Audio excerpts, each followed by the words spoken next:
Ramazan güzel bir şekilde geçiyor. Çalışanlar için belki biraz ağır ama onun da getirdiği farklı bir yorgunluk var. Ama basın mensupları için biraz daha ağır. Çünkü planlı, programlı çalışmaları yok hemen hemen. Neden? Çünkü bir olay çıkar, olaya doğru koşar giderler. Başka bir yerde başka bir olay çıkar, kaymakları başka bir alana giderler.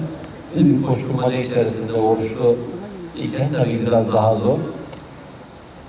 Biz en azından işte sizlerle bir iftar yemeğinde de olsa bir arada olmak, iftar sonrasında da sorularınız varsa da sorularınızı cevaplandırmak amacıyla bir araya geldik.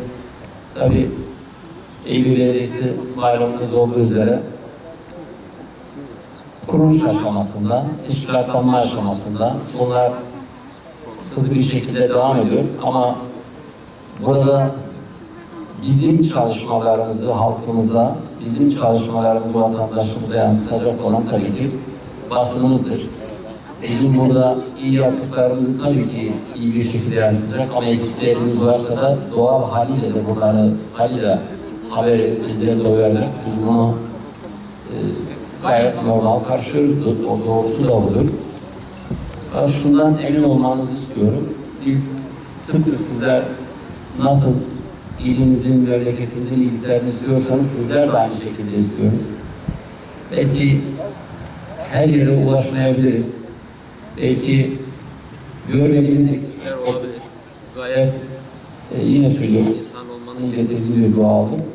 Ama emin olun yapmaya çalıştıklarımız insan olmak hasebiyle götürülmesi gereken hizmetler en şekilde yapmak.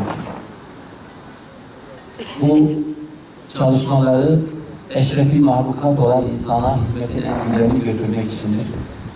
Ve madem böyle bir görev üstlenmişiz, o zaman layıkıyla bunu yerine getirmemiz lazım. Çünkü kimse bize bu işlerini göndermedi. Biz kaybettik, biz dedik, hizmetkarlar kaybiz. Cenab-ı Hak da muvaffak etti ve hizmetkar olarak da görevlendirildik vatandaşlarımızın desteğiyle. O zaman bizim bundan şikayet etme hakkımız yok. Bizim bu hizmetkarlığı çok iyi bir şekilde yapmamız gerekiyor. Geçtiğimiz süre içerisinde inanıyorum ki bir şeyler yaptık ama yeterli değil. Çünkü bizim çok yol kaybetmemiz gerekiyor. Eğri belirsiz diye belirlenen farkı hizmet noktasında çok ihtiyacı var. Makas çok geniş. Bu makası kapatmak adına da ciddi uğraş vereceğiz. İftar saatinde çok fazla da zaman almak istemiyorum. Burada bu bir hoş geldiniz konuşması. Ama iftardan hemen sonra sorularınız varsa detaylı bir şekilde de cevaplandırmak isterim. Gerek gündemle ilgili, gerek verici hizmetleriyle ilgili, diğer konularla ilgili. Ben geldiğiniz için zaman ayırdığınız için çok teşekkür ediyorum sizlere. Şeref verdiniz.